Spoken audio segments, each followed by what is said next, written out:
नमस्कार, आप देख रहे हैं IBC 24। मैं हूं आपके साथ राहुल सिन्हा और इस बुलेटिन में सबसे पहले बात करेंगे सीधी बस हादसे की। तो हादसे में अब तक 44 शव बरामद किए जा चुके हैं। फिलहाल मौके पर राहत और बचाव कार्य जारी है। बस को नहर से निकाल लिया गया है। मौके पर पुलिस और प्रशासन के अधिकारियों के साथ ही कई जनप्रतिनिधि भी मौजूद हैं। इधर मंत्री तुलसी सिलावट और मंत्री रामखिलावन पटेल भी मौके पर पहुंच गए। मुख्यमंत्री शिवराज सिंह चौहान ने भी इस हादसे पर दुख जताया है।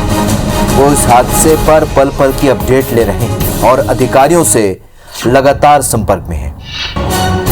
सीएम शिवराज सिंह ने राहत और बचाव कार्य तेज करने और जरूरी इंतजाम करने के निर्देश दिए हैं। साथ ही मृतकों को के परिजनों को 5-5 लाख रुपए के मुआवजे का ऐलान भी सीएम शिवराज ने किया। तो सीधी बस हादसे के चलते सीएम शिवराज सिंह ने आज होने वाला गृह प्रवेशम कार्यक्रम और कैबिनेट की बैठक भी स्थगित कर दी। साथ ही बुधवार का अपना दमोह दौरा भी उन्होंने रद्द कर दिया है। इधर केंद्रीय गृह मंत्री अमित शाह ने भी इस हादसे पर दुख जताया है। उन्होंने सीएम शिवराज सिंह से भी बात की है और हादसे पर जानकारी दी। राज्यसभा सांसद ज्योतिरादित्य सिंधिया ने भी हादसे पर दुख जताया है। वहीं पूर्व सीएम कमलनाथ ने भी हादसे पर दुख जताते हुए सरकार से पीड़ितों को तत्काल राहत देने की मांग की।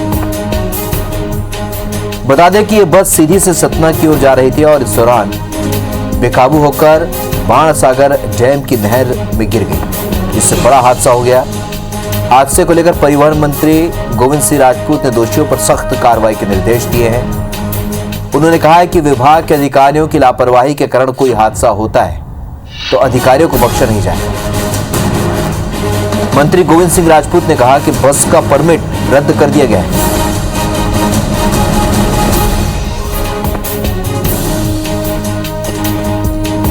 चौवालीस शव अब तक निकाले जा चुके हैं। फिलहाल मौके पर राहत और बचाव का कार्य अब भी जारी है। बहुत ही दुखद हादसा, बस को नहर से निकाल लिया गया है। मौके पर पुलिस और प्रशासन के अधिकारियों के साथ ही जनप्रतिनिधि भी मौजूद हैं।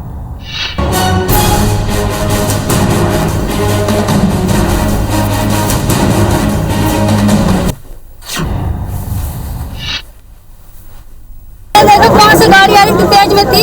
सर थोड़ा ऊपर करिए।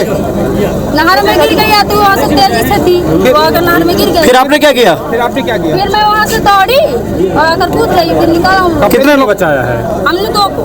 और आपके साथ में कौन कौन था? मेरे भैया थे, भैया लोग निकाले।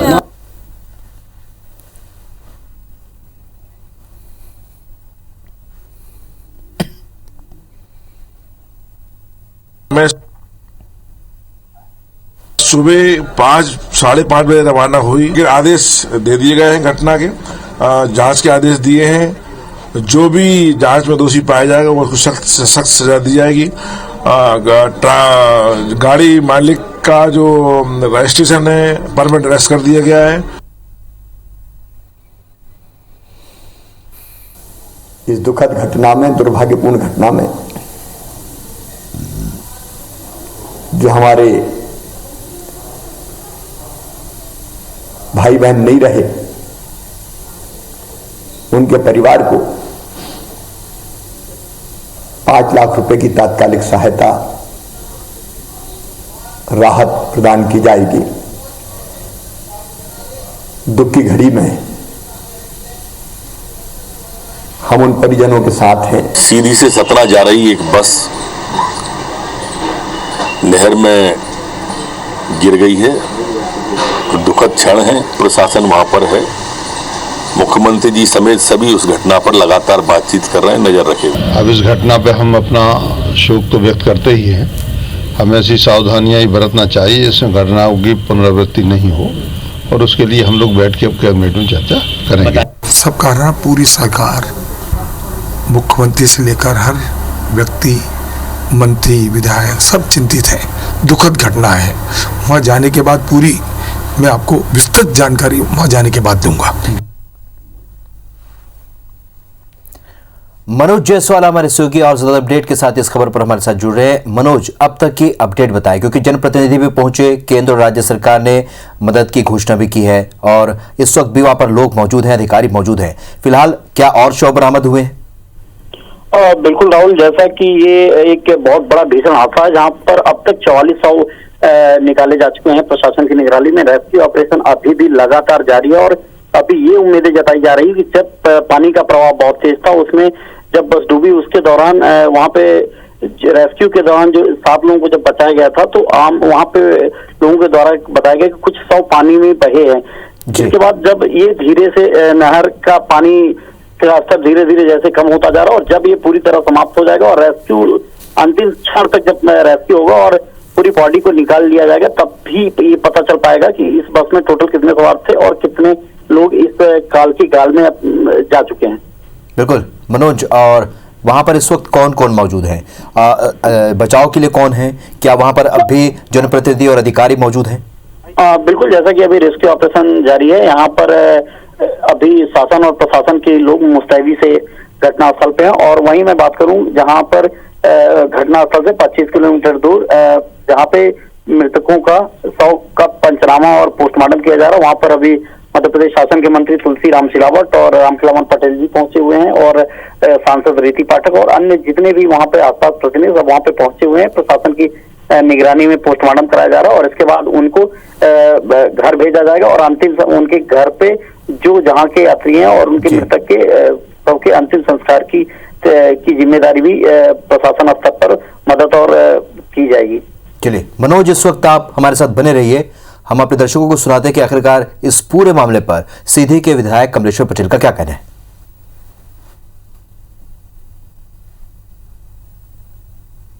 इसमें कुछ लापरवाहियां भी हुई है। एक तो राष्ट्रीय राजमार्ग 5 दिन से बंद है, शायद राष्ट्रीय राजमार्ग बंद नहीं होता तो इस तरह की घटना नहीं घटती। मेरी मांग है मध्य प्रदेश सरकार के मुखिया से, देश के प्रधानमंत्री से कि कम से कम 50-50 लाख रुपए इनके प्रत्येक परिवार को देना चाहिए जिनकी मृत्यु हुई है। चलिए, मनोज जायसवाल हमारे सहयोगी इस वक्त लगातार फोन लाइन पर बने हुए। मनोज, जिस तरीके से हम कमलेश्वर पटेल विधायक को सुन रहे थे, कह रहे हैं कि इस पूरे मामले में लापरवाही हुई है। अगर राष्ट्रीय राजमार्ग बंद नहीं होता तो शायद इतना बड़ा हादसा नहीं होता। उन्होंने 50-50 लाख रुपए की मांग भी की है केंद्र सरकार से और राज्य सरकार से। क्या ये माना जाए अभी इस पर इस तरह की प्रतिक्रिया आनी शुरू हो चुकी है, राजनीतिक बयानबाजी शुरू हो चुकी है?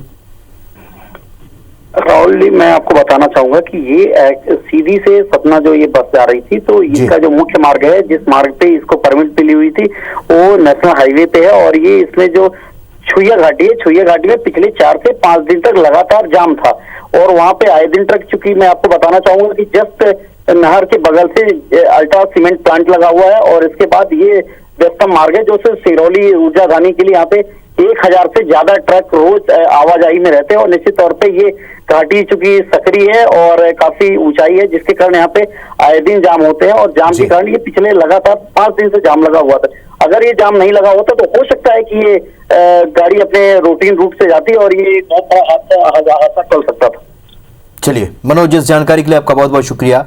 तो जैसा हमारे सहयोगी मनोज बता रहे थे कि जाम की स्थिति थी, इसलिए ड्राइवर ने रास्ता बदला और यही गलती कर बैठा और इसी वजह से बड़ा हादसा हुआ है। हालांकि केंद्र और राज्य सरकार ने इस पर मुआवजे का ऐलान कर दिया है, लेकिन सीधी के विधायक कमलेश्वर पटेल कह रहे हैं कि अगर राष्ट्रीय राजमार्ग जाम नहीं होता तो शायद इतनी बड़ी दुर्घटना नहीं होती।